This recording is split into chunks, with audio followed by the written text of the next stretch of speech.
कई बार आपने कुछ लोगों को देखा है, वो अपने साथ कुछ अजीब तरह के वहम जोड़ लेते हैं। जैसे कि अगर मैं दायाँ पैर घर से बाहर निकालूँगा तो मेरा काम बन जाएगा। अगर मैंने गलती से बायाँ पैर घर से बाहर निकाल दिया तो मेरा काम नहीं बनेगा। इसी तरीके से कुछ प्लेयर्स होते हैं कि एक ख़ास नंबर की जर्सी मुझे मिल जाएगी तो मैं मैच जीत जाऊँगा, अगर मुझे नहीं मिलेगी तो मैं मैच हार जाऊँगा।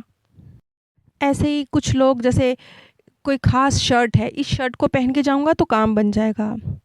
लाल रंग की शर्ट पहन के जाऊँगा तो काम बन जाएगा, पीले रंग की पहन के जाऊँगा तो नहीं बनेगा। कुछ इस तरीके के, कुछ जिनका कोई सिर पैर नहीं होता, इस तरह के कुछ बिलीव अपने अंदर पैदा कर लेते हैं।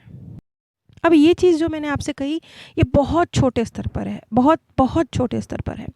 अब इसको थोड़े बड़ी नज़र से देखते हैं। पिछली कड़ी में मैंने आपसे मेलेनी का ज़िक्र किया था। मेलेनी की वीडियो का लिंक नीचे डिस्क्रिप्शन बॉक्स में दिया गया है। अब मेलेनी ने क्या किया, कोई ताल्लुक नहीं था उसकी सफलता का और उसके पुत्र की मृत्यु का, कोई कनेक्शन नहीं है आपस में, लेकिन जोड़ दिया। मेलेनी ने ये मान लिया कि सफलता मिलने से कुछ नहीं होता, सफलता हाथों से सरक जाती है, कुछ नुकसान ही हो जाता है। सफलता मिलती है तो अपने खो जाते हैं। एक बेवजह का, जिसका कोई कनेक्शन नहीं था, लेकिन मन ने उस कनेक्शन को जोड़ दिया। ठीक इसी तरह से अगर किसी की पानी में डूबकर मृत्यु हुई है तो उसने पानी के साथ एक डर जोड़ दिया कि पानी खतरनाक होता है, जबकि पानी खतरनाक नहीं होता है, लेकिन उसने डर जोड़ दिया तो वो डर नेक्स्ट बर्थ में कैरी फॉरवर्ड हो गया। यानी जैसे वो छोटे छोटे वहम थे ना, छोटे छोटे, कि ये शर्ट पहन के जाएंगे तो काम हो जाएगा, ये शर्ट नहीं पहन के जाएंगे तो काम नहीं होगा, कुछ ऐसे ऐसे से फिजूल के वहम। ऐसे ही थोड़े बड़े स्तर पर जब सोल किसी जन्म में किसी घटना से गुजरती है तो उसको, उसके साथ वो अपने आप को कनेक्ट कर लेती है, और फिर नेक्स्ट बर्थ में वो उस बिलीव को लेके पैदा होती है। जैसे पानी में डूबने से मृत्यु हुई तो उसने पानी का डर अपने अंदर डेवलप कर लिया। जैसे मेलेनी ने बेसिर पैर का एक कनेक्शन जोड़ दिया, इसी तरह से कई बार हम सोल्स इस तरह के बेसिर पैर के कनेक्शन आपस में जोड़ देते हैं। डॉक्टर वीच एक बात बोलते हैं, वो कहते हैं कि मेरे पास बड़े बड़े राइटर, बड़े बड़े फिल्म स्टार्स, बड़ी बड़ी अरबों खरबोपति हस्तियाँ, बड़े बड़े लोग आते हैं जो दुनिया की नज़र में बहुत सक्सेसफुल हैं, जिसे हम भौतिक नज़रिए से सक्सेसफुल कहते हैं। बहुत धन माया दौलत अथाह है, मान सम्मान इज्जत सामाजिक रुतबा सब कुछ है, फिर भी वो आकर कहते हैं कि नहीं, कुछ खालीपन है। कुछ भी, चाहे उनका कोई सपना अधूरा रह गया हो, चाहे उनकी पारिवारिक रूप से वो स्वीकार्य ना हो, कुछ भी। तो अब इन लोगों ने क्या किया, इन लोगों ने एक अजीब सी चीज़ का कनेक्शन, बेसिर पैर की चीज़ का कनेक्शन जोड़ लिया कि फिर उन्हें बाकी की चीज़ें सुकून नहीं दे पा रही। अब हम लोग रोबोट तो नहीं हैं।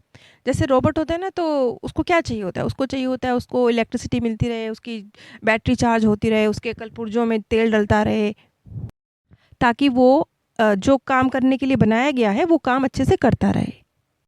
अब हम तो रोबोट नहीं हैं, हम तो इंसान हैं, लेकिन हमने भी रोबोट की तरह ये सोच लिया कि बहुत सा एक बड़ा सा घर होगा, बड़ी सी कार होगी, बड़ा सा बैंक बैलेंस होगा तो हमें सुख मिलेगा। लेकिन रोबोट का लक्ष्य था आपको सुख देना, भौतिक सुख देना, आराम देना, वो उसने आपको दिया। आपकी आत्मा का लक्ष्य क्या है, आपको परमानेंट, हमेशा हमेशा का आराम देना, हमेशा हमेशा की खुशी देना, हमेशा हमेशा का संतोष देना, जो कभी ना ख़त्म हो वो देना। इसीलिए जब आप उस धन का, आपने धन कमाया बहुत अच्छी बात है, लेकिन उस धन के ज़रिए अगर आप अपने आप को, उस धन को सही जगह इन्वेस्ट करके सुकून, खुशी, प्यार, इस तरह की फीलिंग्स को अपने अंदर डेवलप कर पाते हैं, ये चीज़ें परमानेंट है। मिली आपको धन के ज़रिए हैं, क्योंकि हो सकता है उनका रास्ता धन के ज़रिए जाता हो। मान लीजिए आपके पास धन है, आपने किसी बच्चे की मदद कर दी कि वो पढ़ाई लिखाई में अच्छा था, उसे डॉक्टर बनना था, उसके पास धन नहीं था, आपने मदद कर दी, वो डॉक्टर बन गया। धन के ज़रिए एक जो उसे डिग्री मिलनी थी वो मिल गई, ये हो गया भौतिक कार्य। ये धन के ज़रिए हुआ ना। लेकिन अब अगर वो डॉक्टर अपने पेशेंट को कस्टमर समझ के हलाल नहीं करता, एक मरीज़ समझ के, दुविधा में पड़ा एक इंसान समझ के उसकी मदद करता है, पेशेंट के प्रति मन में एक करुणा की फीलिंग रखते हुए उसका इलाज करता है, तब जो चीज़ उसने धन के ज़रिए हासिल करी, वो डिग्री, उस डिग्री के थ्रू जो उसने अपने अंदर करुणा को, प्यार को डेवलप किया, अब ये जो उसके अंदर डेवलपमेंट हुई है, ये उसके आत्मिक विकास का ज़रिया बनी है, ये अब जन्म जन्मांतर तक उसके साथ जाएगी और इसका क्रेडिट उस व्यक्ति को भी मिलेगा जिसने अपने धन का यूज़ करके उसको डॉक्टर बनने में मदद की है। इस तरीके से एक दूसरे के साथ हमारे कार्मिक अकाउंट जुड़े हुए हैं, जो कि अंततः आखिरकार किस चीज़ के लिए हैं? आखिरकार इस चीज़ के लिए हैं कि बाहरी चीज़ें जो भी हों, लेकिन उसके थ्रू अंततः क्या हासिल करना है? खुशी, प्यार, संतोष, करुणा, वो फीलिंग्स, फुलफिलमेंट की फीलिंग वो हासिल करनी है। अगर आप चीज़ों के साथ गलत भावनाओं को नहीं अटैच कर देते, और अगर आप जो आपके पास भौतिक जितना भी आपने हासिल किया है जीवन में, उसको सही जगह पे इन्वेस्ट करके अपने लिए, अपने अंदर खुशी, प्यार, करुणा, इन फीलिंग्स को डेवलप कर पाते हैं, तब चाहे ये शरीर भी यहीं छूट जाए, इस शरीर के साथ जो घटनाएं घटी वो भी यहीं छूट जाएं, आपका धन भी यहीं छूट जाए, आपकी कार, आपका हवाई जहाज सब यहीं छूट जाए, लेकिन फिर जो चीज़ आपके साथ जाएगी, चाहे वो धन के ज़रिए आई हो, चाहे वो किसी और चीज़ के ज़रिए आई हो, वो जो चीज़ आपको मिलेगी वो परमानेंट होगी, सोल में इनबिल्ट हो जाएगी। अब आपने इतना सारा जो नॉलेज ली है, इतने सारे जन्म जन्मांतर के गेम को आप समझ गए हैं, आपको समझ आ गया है कि हमारी जैसे धरती पर हमारी एक फैमिली होती है, वैसे सोल वर्ल्ड में भी हमारी एक सोल फैमिली होती है, और ये सोल फैमिली आपस में कनेक्शन में एक दूसरे के साथ कई बर्थ में हम आते हैं, और जो रिश्ता जहाँ पर ख़त्म हुआ था, यानी जिस ऊर्जा के साथ ख़त्म हुआ था, चाहे रिश्ता बदल जाए लेकिन ऊर्जा वही रहेगी, उस ऊर्जा के साथ आगे वो नेक्स्ट बर्थ में फिर से रीओपन होगा और वहीं से कंटिन्यू होगा। जब आप इन चीज़ों को समझ जाते हैं और इन चीज़ों को समझकर अपने आप को मेंटली, इमोशनली प्रिपेयर कर लेते हैं कि मुझे ठीक है धन तो हासिल करना है, लेकिन धन के ज़रिए जो मेन चीज़ है, जो फीलिंग्स के स्तर पे मुझे काम करना है, वो मुझे काम करना है, और मुझे घटनाओं के साथ गलत फीलिंग्स को अटैच करके एक गलत संस्कार को अपने साथ लेकर नेक्स्ट बर्थ में नहीं जाना है। अगर आप इन सब समझ को, इतनी सारी जो आपने वीडियोस देखी, पास्ट बर्थ की जो भी देखी जानकारी आपने अब तक ली, अगर आप इन चीज़ों को अपने साथ ले लेते हैं तो यकीन मानिए आपने एक बहुत महत्वपूर्ण लेसन, वो लेसन जो नींव है वो सीख लिया है। ये कहते हैं ना, नींव मजबूत तो ऊपर चाहे आप 4 मंजिल, 10 मंजिल, 20 मंजिल का मकान खड़ा कर लीजिए, नींव का मजबूत होना ज़रूरी है। नींव अगर कमज़ोर है तो आप 4 मंजिल का, 2 मंजिल का मकान भी बनाएंगे तो ढह जाएगा। नींव का मजबूत होना ज़रूरी है। इसी तरह से जब आप इस चीज़ को समझ जाते हैं कि मुझे परिस्थितियों से डिटैच रहना है, घटनाओं के साथ पॉजिटिव फीलिंग है तो बहुत अच्छी बात है, नेगेटिव फीलिंग को अटैच नहीं करना है, तो आपने अपनी नींव को मजबूत कर लिया। अब ये नींव मजबूत हो गई तो ये इसी बर्थ तक थोड़े रहेगी, ये तो नेक्स्ट बर्थ में भी जाएगी। क्यों? अब नींव मजबूत हो गई है। अब इस नींव पे आप चाहे 10 मंजिला मकान खड़ा कर लें, शानदार खड़ा होगा। इसी तरह से अगर ये लेसन आपने इस बर्थ में सीख लिया, वो कहते हैं ना, कई धार्मिक संस्थाओं में आपने सुना होगा, साक्षी भाव रखिए, दृष्टा भाव रखिए, परिस्थितियों से डिटैच हो जाइए। वो एक्चुअल में यही कहने की कोशिश कर रहे हैं कि अगर आप परिस्थितियों से डिटैच हो गए तो उनके साथ गलत फीलिंग को कनेक्ट करके आप नेक्स्ट बर्थ में नहीं जाएंगे और आपकी नींव मजबूत हो जाएगी। अब देखिए, जैसे मेलिनी का केस था, मेलिनी के केस का लिंक मैंने नीचे डिस्क्रिप्शन बॉक्स में दिया है। अब मेलिनी ने किया क्या? मेलिनी ने एक बेसिर पैर की बात को, कि सफलता मिलती है तो अपने चले जाते हैं, जैसा उसके साथ हुआ, उसे सफलता मिली तो पुत्र चला गया। बेसिर पैर, कोई कनेक्शन था नहीं इन दोनों बातों का, लेकिन उसने जोड़ दिया।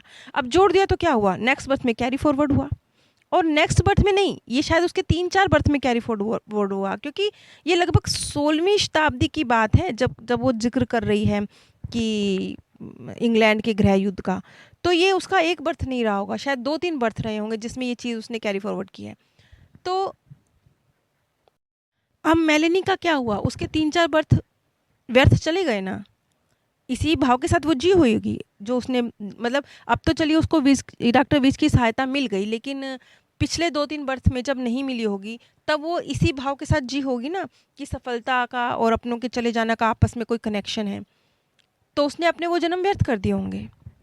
क्यों? क्योंकि नींव मजबूत नहीं हुई। अगर नींव मजबूत हो गई होती उसकी, अगर उसने अपने आप को डिटैच करना सीख लेती, अगर वो परिस्थितियों के साथ अपनी नेगेटिव फीलिंग्स को अटैच ना करती, तो क्या होता? तो उसने उस 2-3 बर्थ में बहुत ग्रो किया होता। इसी तरह से अब इतनी सारी जो जानकारी हम ले रहे हैं, इसका निचोड़ जो हमारे हाथ में निकल के आता है, हमें भी तो अपनी नींव मजबूत करनी है ना, हमें भी तो जंप लगानी है ना, हमें भी तो ग्रो करना है। हम भी तो ये चाहते हैं कि अब इतनी ज़बरदस्त नींव बना के इस बर्थ से निकलें कि अगर हमें दूसरा जन्म लेना भी पड़ता है, वैसे तो भगवान करे कि हम सभी इस जन्मांतर के चक्कर से निकलें और सीधा मार्गदर्शक की श्रेणी में पहुँचें। लेकिन अगर लेना भी पड़ता है तो कम से कम हमारी नींव तो मजबूत हो, और नींव मजबूत होगी तो जल्दी से बाहर निकलेंगे इस धरती के चक्रव्यूह से। मेलेनी का केस क्या है, अगर आप जानना चाहते हैं तो नीचे डिस्क्रिप्शन बॉक्स में लिंक दिया गया है। मेरे दोनों चैनल्स पाथ ऑफ हैप्पीनेस और पाथ ऑफ पीस, इन दोनों पर ही मृत्यु के संबंध में जो सत्य रिसर्च हुई हैं, जो आप जैसे ही लोग हैं जिनको एक्सपीरियंस हुए हैं, कुछ लोग हैं जिनके साथ कुदरत ने कुछ बहुत खूबसूरत खेल खेले हैं, अनीता मूरजानी जैसे, उन्हें एक्सपीरियंस हुए हैं। तो इन सब तरीक़ों से जो मृत्यु के बाद की दुनिया के विषय में जानकारी प्राप्त हुई है, मैं किसी धर्म का सहारा नहीं लेती हूँ, मैं किसी धर्म विशेष के आधार पर जानकारी नहीं देती हूँ, जो लोगों के सत्य अनुभव हैं उसके आधार पर जानकारी देती हूँ।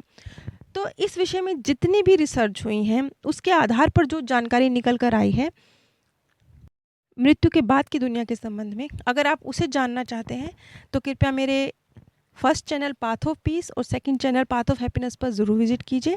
आप सभी पर परमात्म सौंदर्य, प्रेम और आनंद सदैव बरसता रहे। आप सभी दिव्य परम धाम में